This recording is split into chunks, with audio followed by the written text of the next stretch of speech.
All right. Hello, everyone. This is Volts for February 19th, 2025. I have to keep reminding myself. What YIMBYs are learning from their victories across the country. I'm your host, David Roberts. Few social movements have had as many political and policy victories in recent years as the YIMBY movement. It stands for Yes in My Backyard, and it refers to the loose coalition of groups and constituencies that are pushing U.S. cities and towns to rapidly increase housing supply.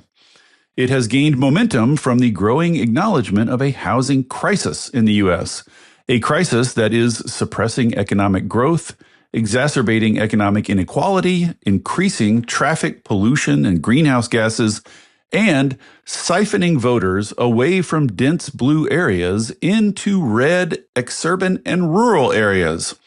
By making it difficult to build housing, progressive blue city leaders are shooting themselves and progressivism in the foot. Two of the biggest housing breakthroughs, both the result of years of patient effort, have taken place recently in New York City and Austin, Texas, both of which have passed sweeping reforms, including everything from upzoning to reduced parking requirements. My two guests today played key roles in those victories. Annemarie Gray runs Open New York, a grassroots pro-housing advocacy organization which she joined after several years as a policy advisor to New York City government. Felicity Maxwell is a longtime housing advocate and organizer in Austin who now runs Texans For Housing, a pro-housing advocacy organization, and is on the Austin City Planning Commission. Though both are focused on their local campaigns, they are also part of the Welcoming Neighbors Network, a growing coalition of pro-housing groups across the country dedicated to sharing insights and strategies. I am extremely keen to hear about those insights and strategies and how well they might transfer across geographies. So let's get into it.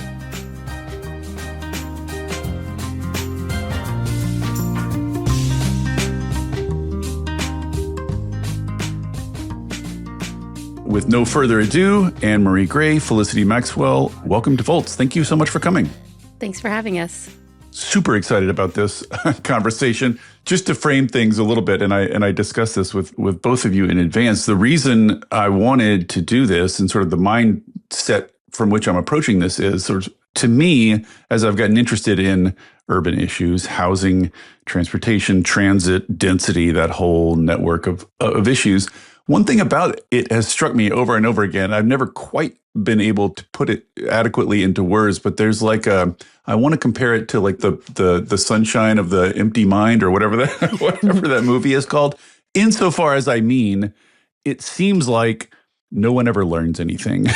Like the battles never change. Like the battle over the bike lane in 2025 is the same as the battle over the bike lane in the different city in 2018 or 2010 or 2005. It's like the same constituencies arrayed against one another, the same arguments, just the same everything. It seems like it's always struck me like nothing ever changes. There's no momentum. It's like you're starting over again every time. It's very frustrating in that way. I don't exactly know what the term is for that or whatever. All of which is to say, it's very exciting to me to hear about this network of pro-housing groups that are trying to share what they've learned, share strategies, just the idea that like we might actually be figuring out how to do this better and quicker over time. It's just like that's very hopeful to me. And this sort of run of victories that has popped up lately seems to indicate to me that yes, like maybe we are learning, maybe we are getting better, maybe it's not the same every time. So that's what I'm excited to hear from you guys, is like what we've learned that might be transferable. But to back up a little bit, sorry, that's a whole second introduction. To back up a little bit, let's just start by maybe each of you, what has happened in your city? I referenced it very briefly in the introduction, but Annemarie, maybe let's start with you. Maybe just tell people like in the last, 2 to 3 years, what happened in New York City? What are the reforms that passed? Sure. And super great questions. the positive answer here is I think we are making progress, right? So as you mentioned, I worked in government and most recently in City Hall for 10 years total, 3 years in City Hall, really overseeing planning and land use and housing issues. And frankly, the momentum that we've seen and the narrative change that we've seen, even in these short years, has been so interesting. So in 2020, 2021, I worked on the Soho, NoHo, and Gowanus rezonings, which were two of the first rezonings the city has passed in decades that were in sort of high opportunity, well-resourced neighborhoods. And that kind of had seemed to be politically off limits before that. And you had this emerging group of some established orgs, but also just some kind of like loosely organized individuals, volunteers who were tied to this group Open New York in the early stages, start to show up and sort of have this new and newly visible constituency saying yes, especially to these types of projects. Yeah, I want to get in later to exactly what that constituency looks like. Yeah, and so I saw that from the inside, and honestly, I made the jump almost 2.5 years ago to become executive director of Open New York and really grow it to focus on not just project by project, but citywide. And now we're even doing statewide work, and we've grown tremendously because there just has not been this outside force in the same way. And then we've been part of this network that has also just grown exponentially in the last couple of years and really learning from each other. And what's been so interesting is since I took over, we saw the first proposal at the state level for the types of state level reforms that New York has never passed yet, but other states have. That was in 2023. And then the City of Yes for Housing Opportunity proposal is sort of rooted in a lot of the work when I was back in City Hall and a lot of the sort of fair housing focused work. And that passed in December after a really huge push that us and our organization and our members were really, really, really active in. And that frankly was the first real pro-housing win for New York. And it was actually taking a citywide approach rather than these one-off kind of like toxic neighbor-to-neighbor fights to actually say, we need to do this. We need to bring this to a higher level of decision-making and pass these really sensible policies that impact every district. We are also now, yesterday, we were up in Albany relaunching the first major pro-housing bill that would be statewide called the Faith-Based Affordable Housing Act. Maybe just tell us, I mean, I know it's a lot, there's a lot in there, but maybe just give us the brief sort of highline, like what is the City of Yes? It's a package of a bunch of things. What are the sort of top line items in it? Yeah. So yes, it's a citywide plan passed in December. It has a bunch, sort of the tagline has been, it was introduced by the city and was really passed with a lot of leadership also from the city council. And it's a whole package of reforms with the idea it's a little more housing in every neighborhood. And so it includes legalizing accessory dwelling units in some of the lower density parts of New York City, making it easier to convert an office building to housing, some transit-oriented development, lifting parking mandates in a lot of parts of the city, and introducing a program called University Affordability Preference that added an affordable housing bonus in a huge swath of the city, and a handful of other things like that. So something that touched every neighborhood in a very sensible way. And this is, as you said, just to emphasize, like this is really the first citywide shakeup in zoning and land use in New York City in ages. Correct. Okay, Felicity, what did Austin do? It's funny because it sounds like a lot like what New York did, except in a...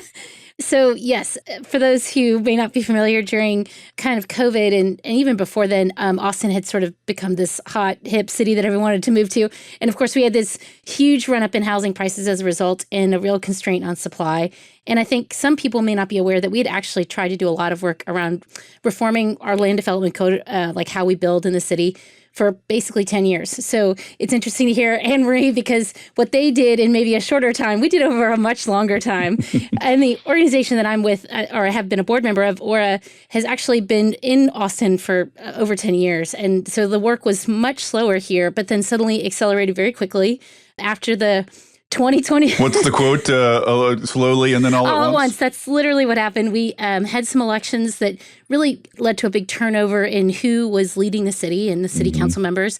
And there was suddenly this huge appetite to really address in a very holistic and I would say dramatic way, how can we, sort of try to attack the unaffordable housing in Austin? So we had a suite of reforms. They were a little bit more piecemeal than I think what they all did in New York. We didn't have a great tagline like City of Yes, but That is a good tagline. I got to say. It's a good tagline.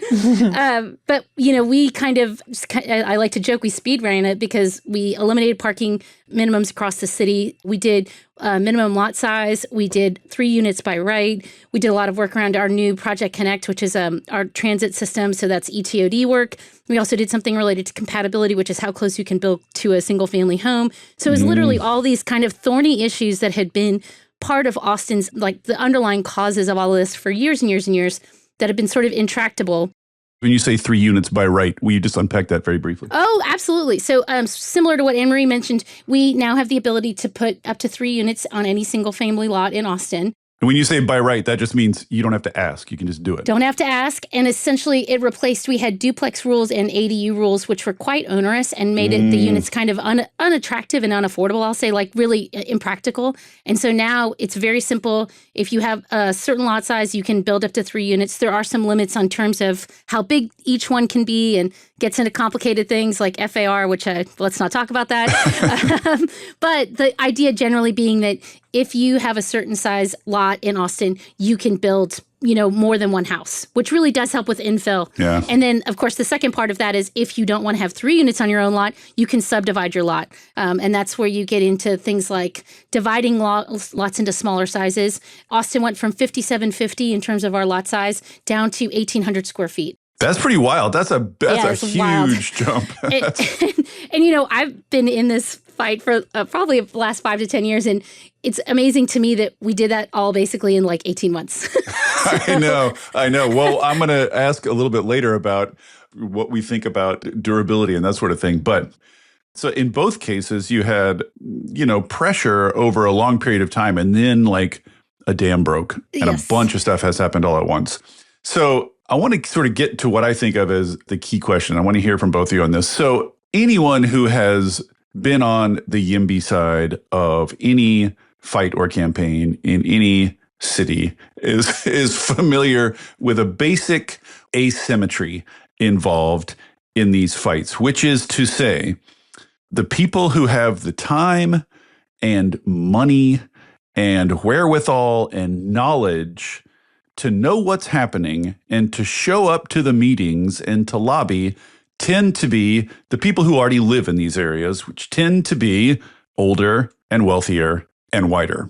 All things being equal, that's who tends to show up to these meetings where, they have their coordinated T-shirts, they have their neighborhood groups, they've been in these neighborhood groups for years, they share info, et cetera. They're very organized, et cetera. And then on the other side, the pro-housing side, sort of by definition, like the 100, 200 people who will live in the apartment building that might or might not get built don't know who they are. No one knows who they are. No one knows who's going to live in the building yet. So they're not showing up, right? And lots of times, if it's affordable housing, like lower income people have jobs they can't get away from or just have less social capital, more trouble finding out these things are going on.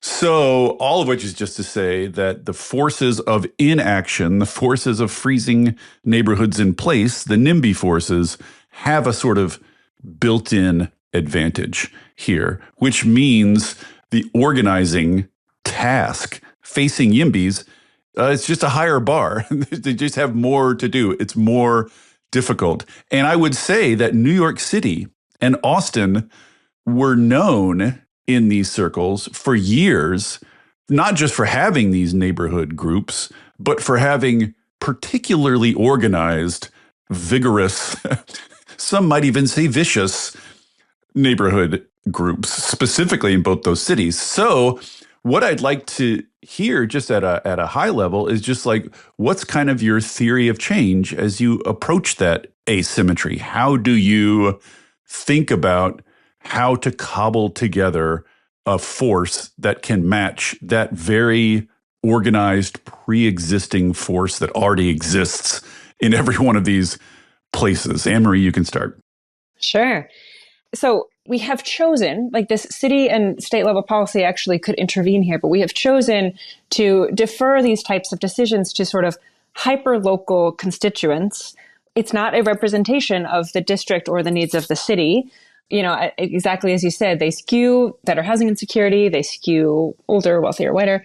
And so what we've done is really, we've just have a whole new crop of people who are feeling this. And frankly, I do want to recognize there are people who have been feeling the crush of the housing crisis for so long, but I think that it has gotten to such a degree that it is now hitting, frankly, middle-class people. Yeah. It is hitting a much wider swath of the population such that you're organizing the shared interests and the number of people riled up about this is easier. So we really strategically organized just volunteer members of ours who live in their district to show up at these exact meetings that have just for decades been monopolized by these same particular voices. And what's so interesting about it is we're not talking about all that many people, right? It's just sort of we've chosen to defer these processes to a very small minority of people that's not representative. And that is a choice, right? That is a choice that city and state policy could actually intervene on. And so I think that our theory of change of all this is really make visible, we pick the types of projects that really make visible how unfair and undemocratic this is for the consequences of the problem for the whole city and the region and frankly the country of New York City. And then also strategically build more of a narrative and more of a movement to take these issues out of the reactionary project by project fight. We're never going to solve this by fighting project by project. So we are, New York City is kind of a small state. City of Yes was the first time we actually did something citywide such that you just negated the need for a huge number of hyperlocal fights. And the real ticket that we're working on, you do that at the state level, you do that even further, right? So these just have to reach a higher level of government, which is the way that we decide other major policy issues, right? Housing is kind of unique in this. This is the maddening thing in this particular area. For some reason, it seems more than any other area of policy. People are like, the more local it is, the more democratic it is. And that just doesn't follow. It doesn't make any sense. Like there are more people in New York State than there are in that neighborhood. And so it's more democratic if more people weigh in on it, almost by definition, the larger polity you're working with, the more democratic it is. Like, why would it be democratic for, 12 old people to run to run land use? Like, totally. I don't get that instinct. It doesn't make sense, and it's not working. Yeah.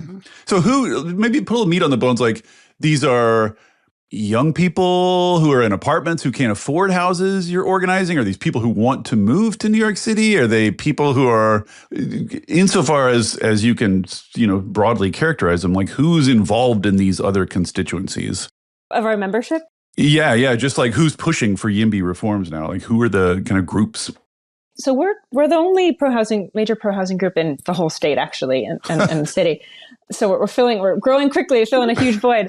We at this point have over 800 members. It started in New York City, so that's our largest base, but we've been growing chapters across the state too, and then also partnering with other groups with shared interests. So honestly, it's a quite diverse bunch, right? We do have people of all ages. They skew younger because they skew people who are renters and, they want to build a family, they want to live here, and they just don't see how that's going to be possible. Right. And sort of the story of New York City as the place of promise, the place of opportunity, the place that's really open to everyone is just not really feeling true.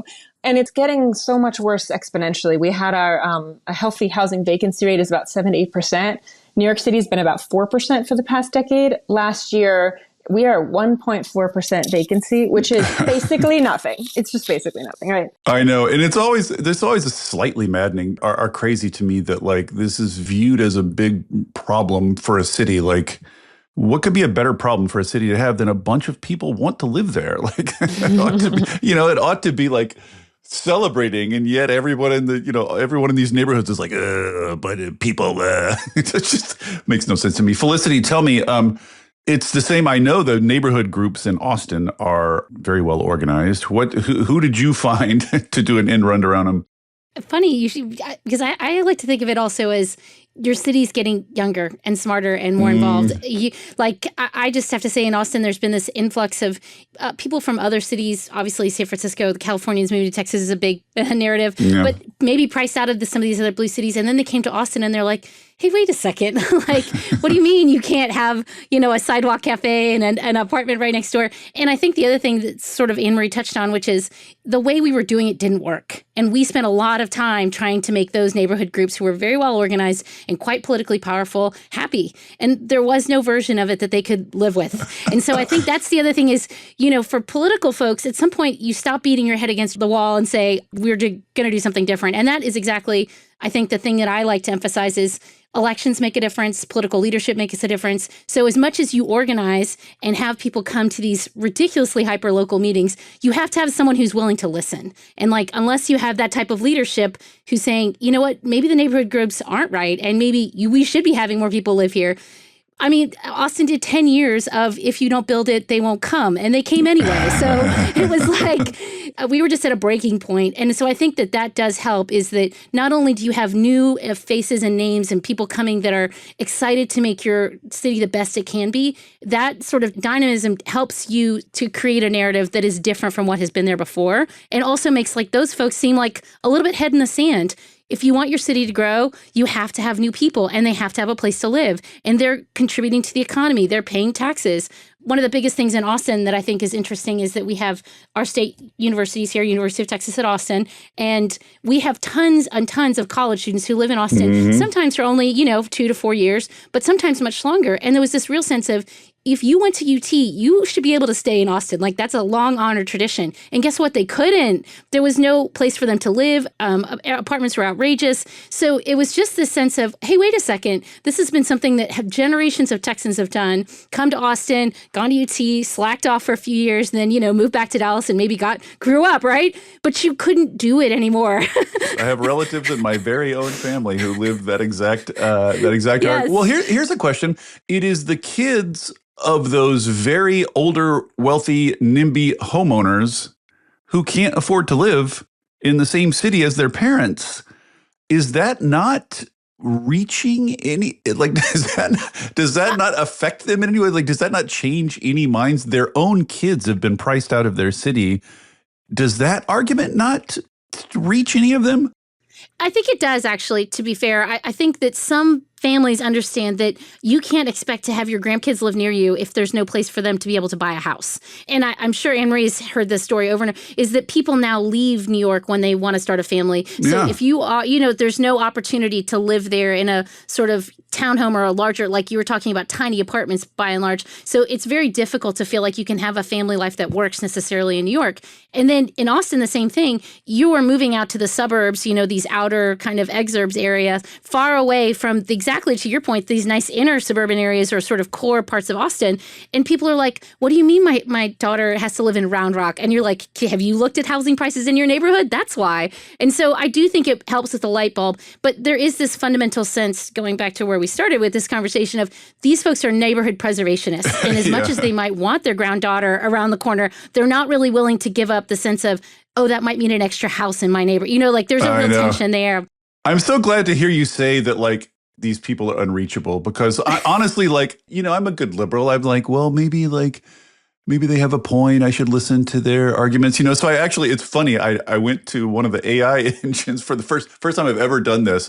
I was like, all right, AI, tell me, what are the arguments that the NIMBYs use, in New York City? What are they saying? I'll try to engage these. And they're just bad arguments. They're the same bad arguments that have been refuted a gazillion times. So it's very difficult for me, even as a sort of bending over backward liberal, to the vibe you get is these people just aren't going to change their minds. These are not good faith arguments. The arguments the stuff about trees and all this stuff. It's just you people are dug in and you're reverse engineering arguments from a place of immovable insistence. Anyway. So, but there is actually one argument that I think kind of tugs at the values and the heartstrings of liberals like me, and of course, directly affects communities involved, which is this notion of gentrification and displacement. So I think the communities who live in the places that are proposed to be upzoned will say, if you do that, it gets nice. They're going to build a bunch of luxury apartments. A bunch of rich people are going to move in. We're going to get pushed out. And that argument, I think, motivates them. And I think it also has a kind of hold more broadly, too. I think sort of your general progressive is that bugs progressives, too. So I guess I would just ask, A, what is the right way to think about that? And then B, what are the arguments when you're dealing with those groups that are under that threat? What do you tell them? How do you interact with those groups? How do you deal with that issue? I'll start with Annemarie again. It's a really good point. And it's actually something, the first founders of Open New York, even before me, made a very intentional choice that we are focusing on kind of the most exclusionary neighborhoods, the whitest, wealthiest neighborhoods. And frankly, in New York City, I mean, a lot of them, not only are they not building any housing, and they're in the middle of Manhattan, in the middle of some of the, nicest parts of Brooklyn. They're on top of transit. They're next to like the best job and transit centers in the entire country, right? Mm-hmm. They're not only not building anything, they've been on net losing homes. Actually, there's been some really fantastic research of a member of ours, especially we have a lot of historic districts, again, love historic buildings, but like when you're not building any more housing, what's happening is you're losing apartment buildings invisibly by, wealthy people converting a whole, Oh my God. So they're losing housing units because rich people are merging houses? Correct. And we're not building anything else. That's right? dystopian. That wouldn't be as big a problem if you were actually building anything. There's some reporting that New York City has lost 100,000 units in the last couple decades. God, because that's amazing. Of this, right? Yeah. So, and we have the whole maps show parts that are growing and parts that are literally negative. So there has been a very intentional choice to focus on that. And then same with sort of, this is how I came at all of this work from a very deep fair housing lens. Frankly, these are all fair housing violations, right? Like the way we do this really actually should be seen through that lens. And that, especially in New York City, has really helped build much more alliances with progressive movements, with groups that have been working on different types of sort of fair housing policy for decades, and creating a narrative that, kind of to your point earlier, there are some people who feel this stuff very, very strongly. I actually really firmly believe a lot of people, they don't care nearly as much, but the problem is they're given a choice to fight for something and they get all worked up. We're advocating around one particular project in an area that hasn't built an affordable home in 15 years. And the local community board is just like extremely oppositional to this one like 12-story building. But those exact same people, that exact same community board, unanimously voted to pass City of Yes, which does actually almost the same thing. I mean, that's what they all say, right? Is that we're not against affordable housing. No, like you can't find any of them that will say they're against affordable housing. It's just not here in my place. Yeah, and I do really think that people's perspectives are malleable because I think that's what you've really seen, at least now in New York City. You compare articles from even a couple of years ago, people are saying, oh, we need to build more homes. And that has become a progressive stance. And I think we are very, very intentional to also say, this also doesn't solve all the problems, right? We very intentionally have a broad housing platform that covers things like tenant protections, covers different ways that we need to make sure we're building deeply affordable housing. But this has been a missing piece of the puzzle that there has never been a sustained advocacy force around. And I think you're seeing that in a really smart, interesting way right now. Felicity, have you dealt directly with these groups? Yes, yeah. How do you think about, it's not just like what are the policy mechanisms, but like really how do you think about it? Like, do you worry that people are being displaced? Like, is it a real phenomenon? Like, how do you think about that? Oh, absolutely. For those of you who are familiar with Austin, you've probably driven on I-35, which basically bisects the city into East and West Austin. And East Austin just has borne the brunt of a lot of the development and has been transformed. And of course, that was traditionally Black and Hispanic neighborhoods. They've been displaced to other parts, again, to those exurbs that are more suburban. And there's been a huge loss of history and culture of those communities in the Eastern Crescent, as we call it here in Austin. So absolutely, when we started talking about housing reform, this became a huge issue because it was suddenly like, you're going to give us more housing? Like, wait, what? We don't know. We're the ones who've already had this direct displacement because of the development that's happened in Austin. I know. It's such a torturous debate because like you see that point, but then on the other hand, you're like, well, like the solution can't be to keep your neighborhood run down on purpose to avoid this. Like that can't be a good solution either. Like there's got to be some third way. Yeah, well, so our emphasis really was on citywide, exactly the same, because then you're not carving out special districts. So, white, wealthy Austin does not get special privileges to say no to 3 units by right. Now you can build ADUs anywhere. And it was sort of this idea of like, look, you've had the brunt of this because we intentionally created policies that made it easier to build on the east side.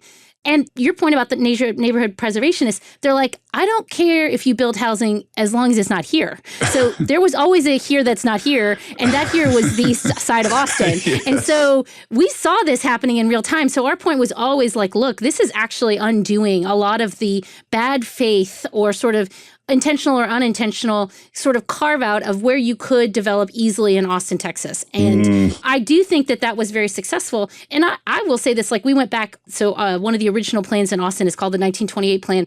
The zoning categories, it's racist. Like there's absolutely no.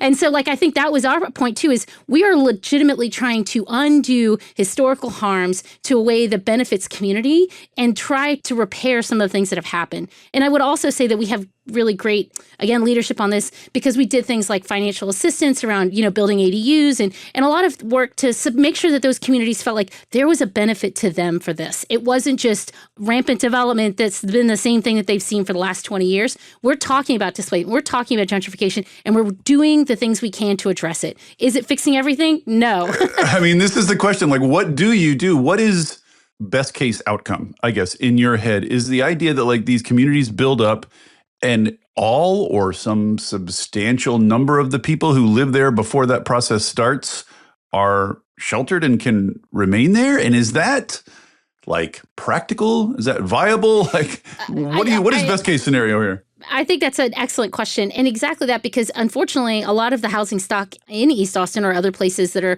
of lower income status, it's older now. Like it might be the point where it is really fine. To your point, you can't keep neighborhoods run down just because people may not want to move or, that feels right to them in their community. We have to think about like what it looks like to have new housing stock that is replaced. Like it's like having an older car. Great that it sits in your driveway, probably not practical over the long term.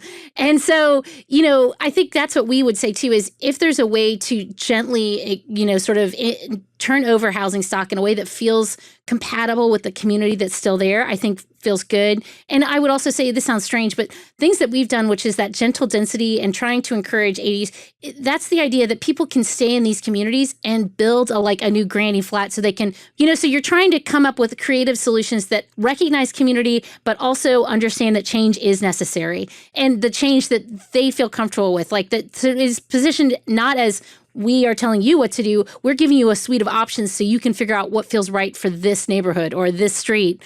I don't think it's perfect by any means, but it's certainly better than setting up policies where you get run over by developers because you literally can't build anywhere else. I think it's also points to the reason why it's so important that we have a whole suite of policies and sort of like an all of the above approach. Like, especially in New York, we've very intentionally been like, people are really rightly feeling the pressures when we're not building enough in the neighborhoods that we are actually most focused on, sort of the most centrally located, well-resourced neighborhoods.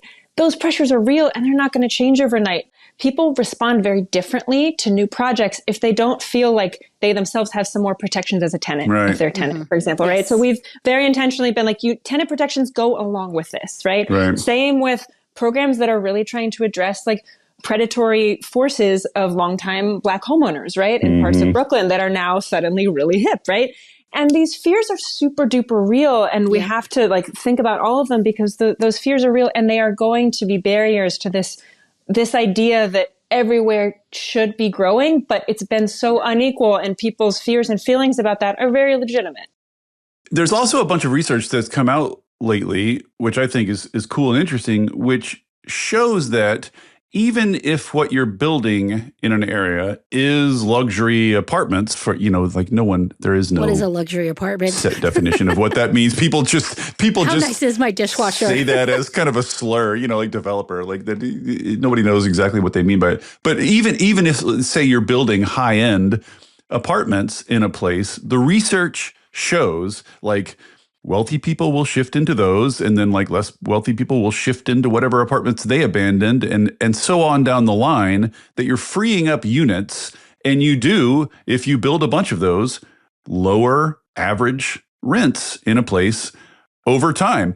But I will say, despite there being a lot of research to that effect, boy howdy, do people not believe that. Boy, do people not want to hear that. Like I've yet to encounter a person who's convinced by that in the wild. Do you guys try to bring that argument into play at all? I'm going to jump in on this one because if you look at Austin's housing and our rental prices and how much we've decreased rentals just because we've added supply. Case in point. I am just going to say, like, we are the real world example of what that is which is filtering. And if you don't believe it, if you live in the city, like I've got a bridge to sell you in Brooklyn, right? Like you have got to understand that it works. And we are actually proving it month by month, year over year, because we're adding supply. And sure, it's not all in the central corridor or whatever, but the more multifamily units we've added, the more we've seen rent decreases. And like we see examples of people who've moved from 2 bedrooms into 3 bedrooms for and got a rent decrease in Austin. And so that's the thing is that type of supply and market demand, it shifts how renters, in Marie's point, are treated and what's available to them. So then this narrative really becomes much more like, oh, I have housing options versus feeling housing pressure. And I think that's really important because when people feel like they have housing options, they're like, oh, I like these reforms. Oh, maybe I should, I want to be supportive of the things. And so we just literally saw that with our own elections. We essentially had a good pro-housing council here in Austin, and now we've elected another additional person who's pro-housing and reelected our mayor. So like the votes were there to support the work we did. So not only did we do all the reforms, but then when election time came, the public said, please do more of this. And so that feels great because I think that is exactly to your point, real world case example of like economics work, supply works. And guess what? When you do it right, people respond. Yeah. And this is only novel and odd sounding to people because it's in housing. Any other area of life, this is just basic supply and demand economics. Absolutely. Like you increase supply and prices go down. Like it should not sound weird. And yet for some reason, people have the weirdest sort of folk notions in their head about housing. How about Annemarie? My guess is like this hasn't been going on in New York City long enough to draw a lot of results. Is that true? I often reference Austin and how rents did actually fall, right? And other cities that have done that. And very much seconding sort of like people feeling this as optionality. A line that we've actually used a lot is like, your landlord should be worried that you can find another apartment, not the other way around, right? It's like a strong labor market. It's the same. It's exactly analogous to a strong labor market. Like if there's fewer workers are more empowered. Totally. But to your first question, even if the sort of academic research does draw this out, I do not tend to use the argument of like, oh, no, you build like that building across the street. It's going down. But it's also, yes, it might lower your rent, but by a very marginal, like a tiny amount. It's just it's not a great argument project by project. But this is yet another reason why this cannot be discussed or analyzed or fought project by project, because if you did that citywide and especially region-wide, again, it is just completely bonkers, the number of parking lots we have near train stations, especially in like Long Island and Westchester and the New York City region. And it turns out the minute you go after one, every single one is a precious historic parking lot that the community loves. It could not possibly live without. But it's also just this, it's exactly the reason that you have to bring this to a higher level of decision making, because citywide and region-wide, that impact is so real, right? Yeah. New York City, honestly, the best example in our region of that is New Jersey. And the only reason New York's housing crisis isn't even more insane is because New Jersey has sort of been a release valve. Oh, yeah. Yep. Let me ask about partisanship here. So one of the things that the sort of network of these groups, the Welcoming Neighbors Network, kind of emphasizes is that you're going to end up with strange bedfellows coalitions to make these things happen. Like we sort of discussed earlier, like you're sort of cobbling together coalitions. And those are necessarily probably going to be cross-partisan in most places. And I will say that it seems like, and I'm knocking on wood, honestly, even saying this, but it seems like to some extent, the simple push for more housing has not yet been polarized, has not yet been dragged into the polarization machine and made into yet another polarized issue. That seems to me like both an incredible and increasingly rare advantage, and also just feels like you're all like dancing through minefields here. You know what I mean? Like it's so easy.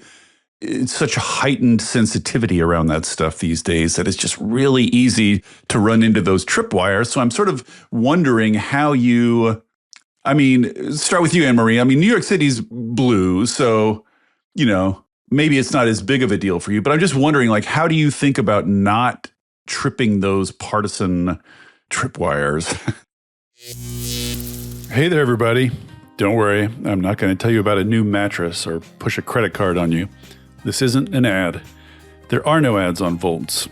It is supported entirely by listeners like you. If you'll indulge me for a second, I'd like to ask for your support. I started Volts because we're all surrounded by depressing news about climate change and misinformation about clean energy, and it's never been more important to share the stories of the real people on the ground doing the real work of transition, and all the ingenuity and courage and public spirit they are bringing to it. People are hungry to hear these stories, to learn from and find inspiration in them. I've heard from people who change majors or careers after hearing episodes of Volts, people using it in classrooms and community groups, even state legislators who have passed bills inspired by specific episodes. Sharing these stories matters. It makes a difference. If you have found value in it and want to help me continue doing it, I hope you will join the community of paid subscribers at volts.wtf. It's about the cost of a cup of coffee a month. If you don't like subscriptions, you can make a one-time contribution, leave a review on Apple or Spotify, or just tell a friend about Volts. I am grateful for any and all support. If you're already a paid subscriber, thank you. And now, back to the show. Maybe it's not as big of a deal for you, but I'm just wondering, how do you think about not tripping those partisan tripwires? Yeah. I think we're on one end of the spectrum in the network because, in New York City just passed without a single Republican vote. And the Republicans we have are nuts and aligned with our current president, right? So that's massive baseline Democratic values disagreement here. But New York Democrats are no offense, no great shakes. Don't worry. I deal with them every day. It's sort of been especially in New York City, it's sort of like center left and progressives. And if you look at how all the votes shook out for City of Yes, that was all very, very needed. And that's been so much of the focus of how we talk about this work and how we've built coalitions and built strategy. We are on the state level. The interesting thing about New York State is the major policy passes in the budget, which is 3 Democrats in a room. Again, they are responding to their with sort of different levels of representation, responding to all of the legislators that do have some Republicans or do have some or centrist Democrats that are very worried about a Republican challenger. Mm-hmm. And again, we are learning in real time how you pass for housing policy in Albany because we haven't passed it yet. We're kind of one of the lone states that hasn't done that at the state level yet, and so we're learning that in real time. But it has been interesting that we have a particular budget process where major things pass that is not kind of your standard whip count.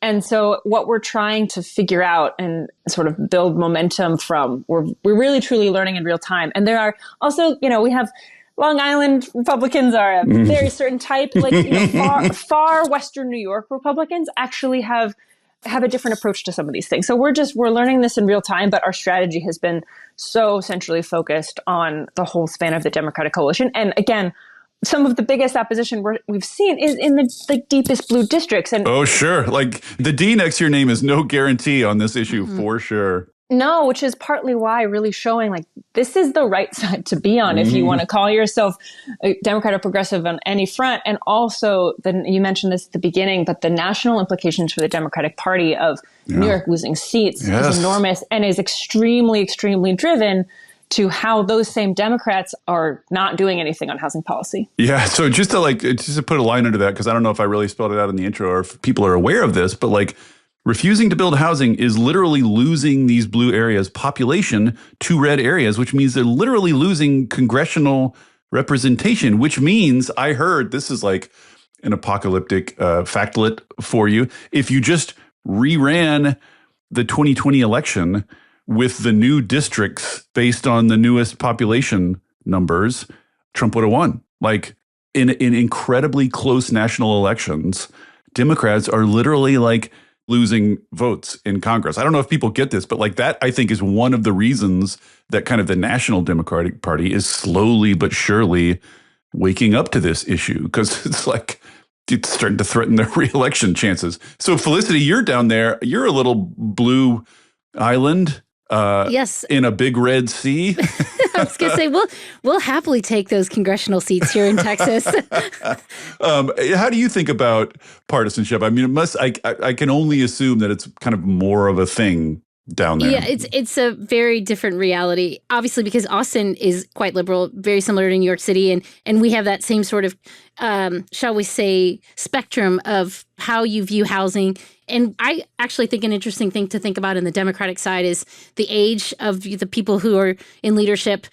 Because I will say that, we do see the kind of more conservative around housing issues. It tends to really go with an older politician, certainly someone who's more enmeshed and to your point, has maybe been a part of those neighborhood groups and had those T-shirts for years.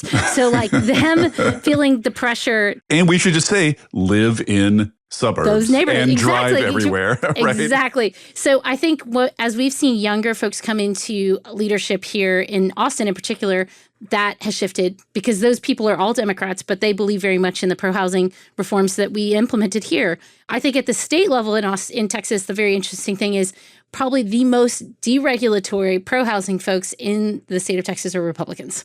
Interesting. I was going to ask about that. Like, is there meaningful Republican support here? Absolutely. And that is all related to the fact that we have this thing called the Texas Miracle, which has been this huge growth of Texas is seen, hence all the new congressional districts. But the idea is exactly that, is that we have welcomed new industries, new businesses, new people, and all of that requires services and housing and sort of just this kind of growth machine, if you think about it. And that's happened probably over the last 15 to 20 years in particular. And in Austin, for example, that's the tech scene. In other places, Dallas finance. It's been different in different parts of the state, but the same result everywhere, which is in-net migration and also, of course, just growth in the sense of everything is booming. And so when you look at it that way, for those Republicans who support this, like deep in their heart and believe in the economics of what we're doing in this state, they understand that housing becoming unattainable for workers who move here or moving throughout the state, that's unacceptable. That basically breaks one of the cogs in the machine. And the machine falls apart if housing prices basically get out of... You know who restricts housing and thereby limits their growth? California. Do you want to be like California? No, please. There's people in Texas who might faint if they heard you say that, right? So exactly. That's exactly. I will actually. It is actually so true, though. It's like basically you can't say the C word around Texans because we know what it looks like when you have the magic growth machine, and then you turn off the housing spigot. That's California. And I think there's a very clear understanding of we don't want to be like that. So what can we do proactively? So our situation at the state is very much Republicans are leading on this. And how can we get Democrats, some of whom are of that older generation, to understand, hey, no, this is a statewide issue, to your point, that is not chewed up with partisanship, that is not actually something that needs to be thought of as left-right. It can be something that works for everybody. And you can point to Montana, right? Exactly. Montana is the big example. And, Montana's a pretty small state, but I would also say that they had the similar situation where they had such an influx of people, again, from California, mostly, and other places in West Coast, but just where they saw their sleepy little towns get overrun and just that huge spike. So I think in some ways that kind of crash to the system, it does have an impact on the policies that come out of it. And that's why I think at the state level, we will see some state housing reforms this year, because there's just that sense of we can't wait 2 more years. Yes, the Texas legislature only meets every other year. So we have got a time clock on us because, 2 years from now, that growth machine might be starting to look a little shaky. And because of that would be because of housing prices. So you think not only is there Republican support for these kind of reforms, you think there's majority Republican support sufficient to get it through an extremely Republican legislature? Absolutely. The lieutenant governor just named housing affordability as one of his 20 key priorities. So I think it's SB 15. The bill is not officially announced yet, but he will be leading on a specific housing bill. And so when you see it at the highest level of Republican government in the state of Texas, my job here is not to talk to Republicans and say, hey, we need to do this. They've already gotten that message because of the way they think about the economy, what they want for their communities. What I have to do is go and talk to Democrats and say, this is something we can do together. And we can make it better by doing it together, because then we'll be able to talk about things like affordable housing and displacement and gentrification and all those other things. Don't let them lead us to a place that works just for the free market. Let's get to a place that works for everybody. And Annemarie, wouldn't it be embarrassing if the Republican Texas legislature passed a bunch of housing reforms and the Democratic New York legislature did not? I would love to ask that question every day, right? Go up in Albany, just saying that line all the time. But Yeah. Are you optimistic about statewide reforms? Like, do you feel like this has gained enough momentum that it's got a statewide majority of Democrats? So it's gained so much momentum so quickly. As I mentioned, we've been running the first pro-housing bill in the state in general. It's actually something that's passed in other states that's working with a whole coalition of faith-based organizations. We had a rally yesterday with pastors and folks from all faiths. Just the state making it legal and empowering them to build affordable housing on their land if they want to, right? It's been known as yes in God's backyard in other states. YIMBY. Such a small ask.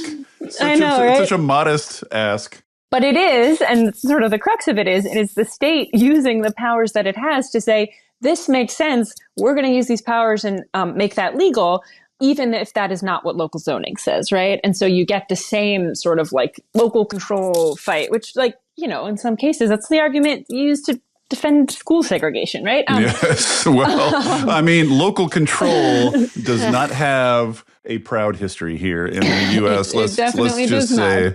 It definitely does not. And so I'm feeling optimistic, one, because I should go to something else if I'm not, but also it's so pressing. It's getting so much worse. And I think that the narrative has changed so quickly. And we also just, we do a ton of like really grassroots organizing, both with our members and with these coalition groups.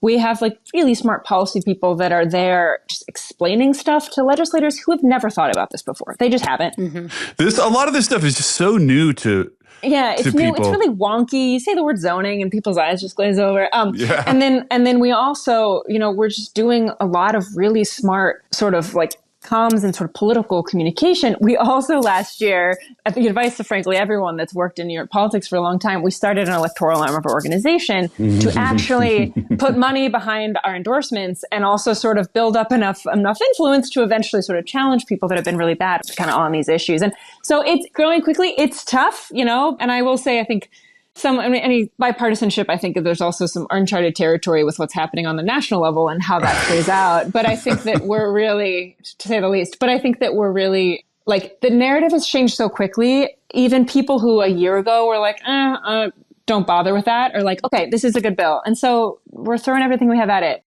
Along similar lines, like this is all fairly recent. So I know like any lawmaker's main worry is re-election, right? So I know that despite what they may say, all of them are sort of approaching these kind of things like, well, is this going to screw me? Is this going to get me booted out of office? So I'm wondering, like, Felicity, like the reason this stuff happened in Austin is that a new city council got elected, a substantially new city council got elected. Have we had elections since this stuff happened? Like, do we know enough yet to say what the electoral implications might be? Absolutely. I think I mentioned that we just reelected our pro-housing mayor and then have actually flipped an additional housing seat on the city council. But I would say... And that was all in the wake of these. Yes, that literally is in November. So we had just finished. We basically did all of the last set of reforms passed in May, and then we had basically an election season, and everyone won re-election, which seemed like a pretty good sign to us. But seems good. I would say... Generally, I think the thing to think about also is just that there's a lot of education that has to happen on this. And, I will say for political leaders who maybe have thought more about, I don't know, police contracts or how you're getting water, utilities, the things that the municipal sort of bread and butter has really been overwhelmed by this housing affordability crisis and attainability crisis.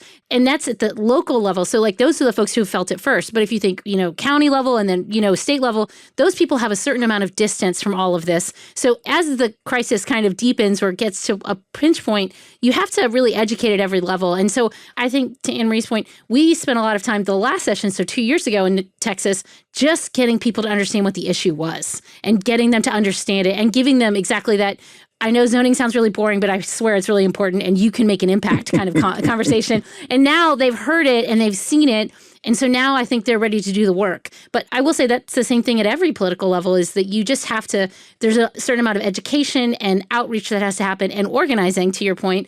But then at some point it clicks and you see that willingness to like lead and to be a little bit less afraid of the electoral results and to know, and I do think that this is where you get a shifting electorate of there are people who want you to do this and they will turn out and vote for you. Yeah. And like that is critical. It was always the NIMBYs who are active. There are a lot of passive YIMBYs, out in the world. It was always the NIMBYs who were organized and active. And that is what I think has changed more than anything else. 100%. It's like the YIMBYs are starting to get activated. How about you, Annemarie? Has there been enough electoral activity in the wake of all this to be able to say anything about what effect it might have? Yeah, I mean, I think reiterating and also sort of talking about the entire network, something else that's really interesting, it's just really important to remember how insanely young all of this work is, right? Yeah. Yes. I mean, we've all been at this for only a couple of years, and sort of the broader Welcoming Neighbors Network, I think it hasn't even been an official organization for less than 3 years. Yeah. And we already have like 42 members across like 25 different states. And what's been interesting is we've had like the sponsor of our bill has been talking to a legislator in California who passed a similar bill to be like, what helped pass it, right? Yes. And so they're also seeing other electeds elsewhere in the country be like, they got reelected because of this. They're standing up and saying that. That's good politics. But also at the same time, sort of back to some things from earlier in our conversation, it's really, really important that, and the network has, I think, done a really good job of this, of empowering whatever strategy works for the city and state that you're in, because all of our messaging looks different. Frankly, we have a wide range of messaging that we use if you're in Westchester, if you're in parts of New York City, if you're far upstate, and different things resonate with different electeds. Yeah, and one thing I want to say, this is like in the network's literature too, and you're sort of implying it here, but I would just want to underline it, which is when people are not familiar with an issue, they're not familiar with the wonky ins and out, they're not familiar with the policy or the economic dynamics, in that situation, who is the messenger? Who is trying to persuade them becomes so important. When you're leading people into new territory, who is on that stage is so important. 1,000%. And it's also why it's so important, like groups like what Felicity and I are running and all of our sort of counterparts around the country, you got to be in these rooms to really understand like whose message, who works best, who they listen to more or less. Right. And you just tailor it. And what's so interesting about a lot of this work is we're kind of talking about the same things sometimes, but in completely different ways. And that's fine, right? Yeah. Yeah, and in Austin, we actually got to host something called YIMBY Town, which is kind of our big hurrah last February. And WNN the network was a critical part of all of that work and sort of helps to facilitate the YIMBY Town gathering.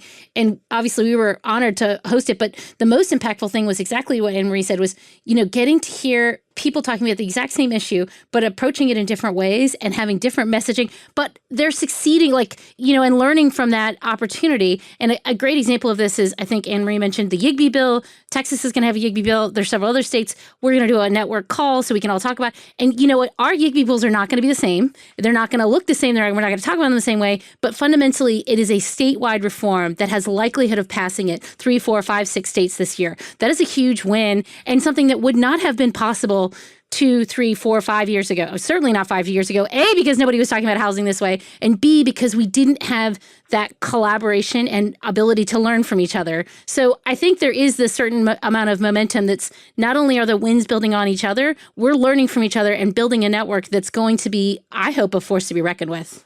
Well, I love to hear that. We're running a little short on time, but I did have a couple, just like 2 more questions that I really wanted to get to. And this one requires a little bit of wind up, if you'll indulge me. So I'm in Seattle, and there are a lot of NIMBYs in Seattle. There are a lot of people who oppose new housing. And then when I look out at Seattle and I look out at, practically speaking, what does it look like when Seattle builds new housing? What happens is we don't want to offend anybody who lives in a single family home neighborhood. Those are inviolate. So what does that leave? It leaves the narrow corridors in between single family home neighborhoods. And so all of Seattle's new housing consists of beige, ticky-tacky apartment buildings alongside giant 3 and 4 and 5 lane arterials. So yes, that's density. Yes, it's new housing, and that's good in and of itself, but it's pretty ugly and unpleasant. And like you go outside your door and there's the din of traffic and there's the smell of traffic. Like I literally in Seattle planning documents have seen these apartments on the corridors referred to as buffers to protect the single family homeowners from that noise and that smell. So all of which is just to say, like, if I look around at Seattle and that's what density looks like, well, gross. Like, it makes sense to me that people don't want that. And so when I look at the policies recommended by your network and the sort of top line policies that you've passed, all of them or most of them look to me like they're basically devoted to like just more housing as such, more on a lot. You divide the lot smaller. You can build more kinds of housing here. You can build taller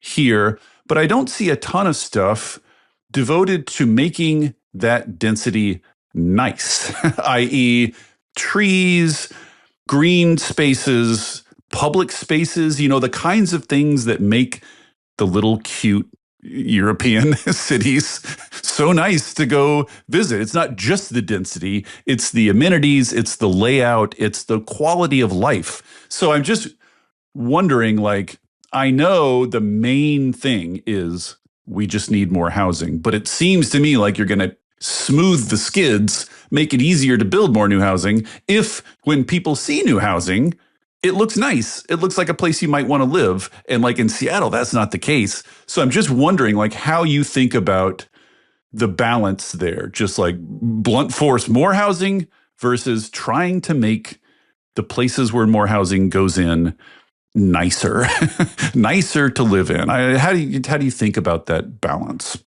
Annemarie, I'll toss that one to you first. Sure. Yeah, a number of thoughts on this. And funny enough, I studied architecture before I went into all of this space, so I'm sensitive to some of that. But I think that one, there's been just needing to get over this baseline hump that building more homes is good, right? And I think that there are people who you can have the nicest multifamily building you've ever seen, and it doesn't matter, right? So I do think there's been a component of that. I think there is a component of there's a whole slew, and ours and I think a lot of different YIMBY group platforms have things like building code reform in their policy agendas as well, because we also have, if you followed any of like single stair building modifications and things, I'm sure you have. Into that fight. I'm sure you have. Like there are also just kind of structural barriers to build better buildings that are part of this. I also very much fundamentally believe that, it's very cultural. I mean, the most beloved parts of Brooklyn, of like brownstone Brooklyn, you go back when they were first built, people said the exact same things they say about new buildings now about those, right? And so there is something very cultural about it. And I also think there is something, people want something that feels human, right? And so anything new is by nature needs to be lived in a little bit to feel more natural, right? I think the main thing I point people to is one, like, you got to get over the whole multifamily building thing. And in New York, that doesn't fly, right? Like, it's about, is it a massive tower or is it like a low apartment building? So we have some low density districts, but it's just not the same. Well, all the amenities I'm talking about only work with a certain level of density, right? Correct. They just don't work if it's single family homes or all duplexes or whatever. You got to cram enough people in the space to activate the public spaces and whatnot. Correct.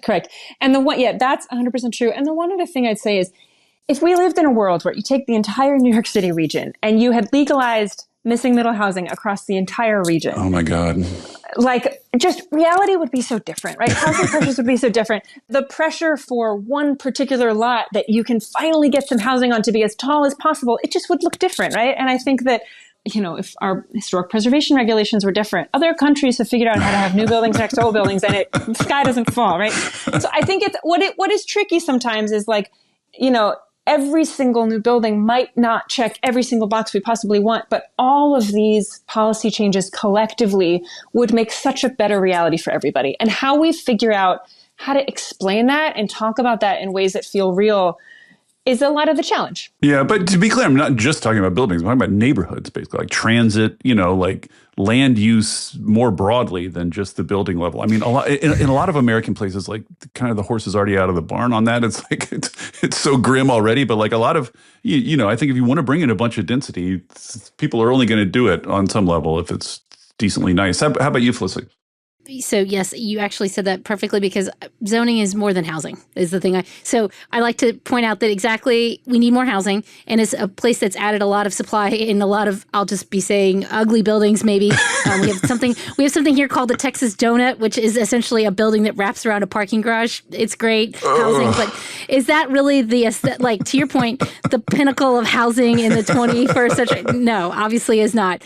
But I will say I totally agree about building code reform. We're working on single stairs reform right here now in Austin, and that's a really important thing because I think as you get past that supply tipping point, which thankfully has happened for us, you can start to think about exactly the questions you're asking. And I do really want to say that there is something fundamentally wrong with our planning when we say that the only place you can add density is along the most congested, polluted, noisy parts of the city. And I hate it so much. I totally agree. And like we have so many stroads in Texas because we love our highways. So Yes. I really feel that exactly what you're talking about. And also it's fundamentally unfair because then you're basically saying that renters can live there, but people who own single family get to have quiet neighborhoods It's and better segregation. access to parks. It is. So I just want to totally acknowledge that that is an issue. But I think we're right now in the supply crisis, so we can't really start to think about the nuance of what it looks like when we have a better version of supply. But I do hope that we will get there. And I think to your point,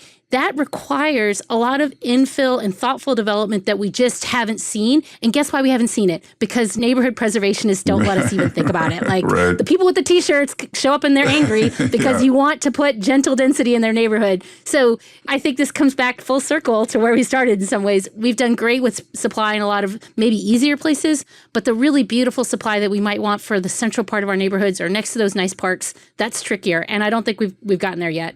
Yeah. And another thing that new density needs is transit. You know, if you want people to, you're removing parking requirements, which is part of what's enabling you to build more units on those little lots. You know, if you don't have to have a set number of parking spaces. But if you're going to get rid of a bunch of parking, you need other ways to get around. And I just wonder, like, are both of you, do you both also consider yourself transit activists? Or is it just like you have enough on your plate and you hope the transit activists do their job? I think it's actually a great question. And Aura, the group that I've been involved with for a long time, we are literally call ourselves pro-housing, pro-transit. That's our job. And I will say in Austin, because we've never had the opportunity to have really robust transit, we are eventually going to get a train. We always knew that you had to advocate for the trains and, better transit. And that requires a certain level of density. Right. And I think to your point, now we're at this place where, okay, the train is theoretically coming, assuming we continue to fund trains at the federal level, which that's maybe we don't know yet. But assuming the train is coming, that means we have to actually think critically for the first time, what does it look like if you have that train? What does the housing look like? What does the environment look like? How does it build? And so we have this chance to be transformative. Don't do what Seattle did, which is put a train on your highway. So I will say, I think that that's the exciting thing about the next phase is not just that supply, it's a better version of that supply. And to your point, linked to transit, hopefully. Annemarie, the New York City transit situation is somewhat unique in the country in that you already have some. But like, how do you think about this issue? Yeah, and I think this is where we're a little different. And one, our members, so many of our members are also transit activists. My partner works in transit, so it's all very much the same family. But I think what's different about New York, and sort of if we're talking about the New York City region, I think parts of upstate Western New York are a little different. But like, we actually already have this infrastructure. It's like one of the most incredible things about New York is the transit system.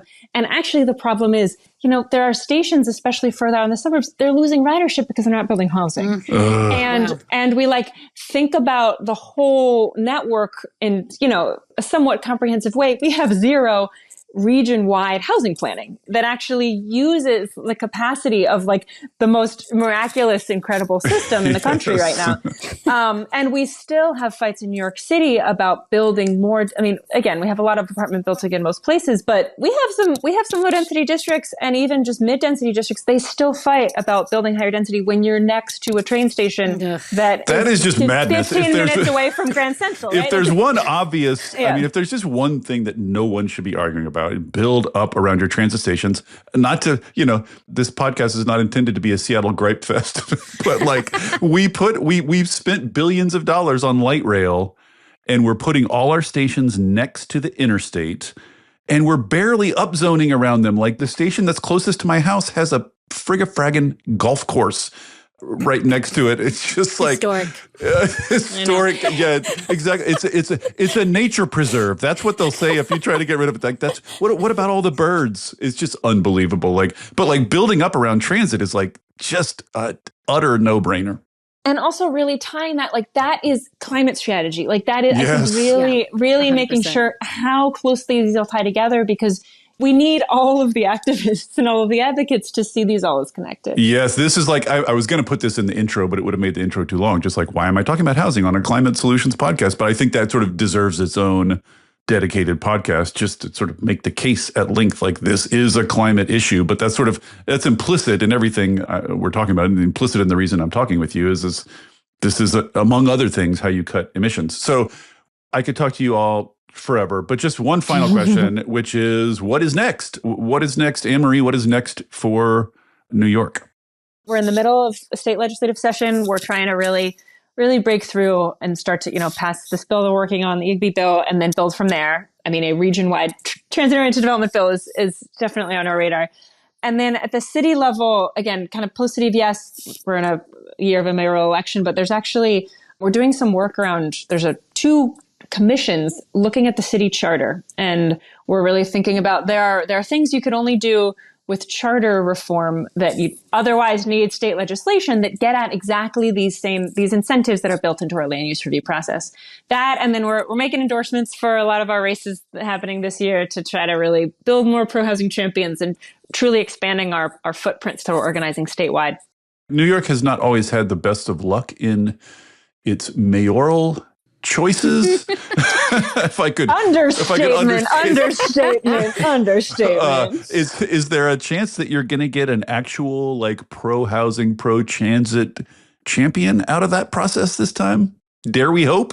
I'm still young, but I've worked in this long enough to moderate my expectations about how the quality of our politicians. But come back to me in a couple months. We'll see where we are. All right, we'll see. How about Felicity? What's next in Austin in Texas? So we're in the similar sprint through the Texas legislative session, which will end in June. And we have a smorgasbord of housing bills. We'll see how far we get with some of them. But, our goal is to definitely have 2 to 3, hopefully, bills passed by June and supported and, make those official. And I think that will make a huge launching pad for us as an organization, and is also just kind of really bringing the pro-housing movement statewide.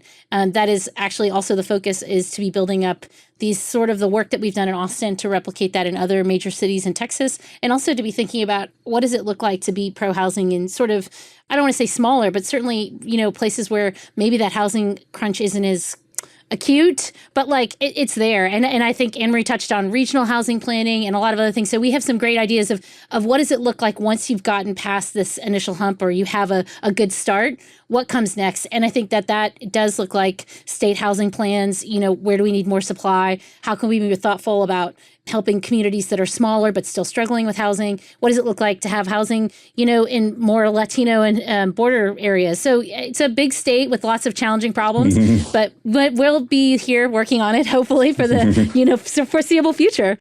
This is awesome. It's so rare I get to talk about good news and good things happening and people winning. It's like a little island of goodness here. So I don't want it to end, but we're over time. So thank you so much, not only for coming on and walking us through this, but for all your work. It is God's work you're doing. So Annemarie Gray, Felicity Maxwell, thank you so much. Thank you. Thank you for having us. Thank you for listening to Volts. It takes a village to make this podcast work. Shout out especially to my super producer, Kyle McDonald, who makes me and my guests sound smart every week. And it is all supported entirely by listeners like you.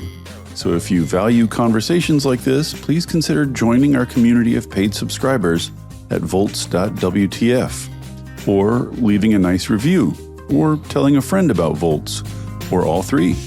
Thanks so much, and I'll see you next time.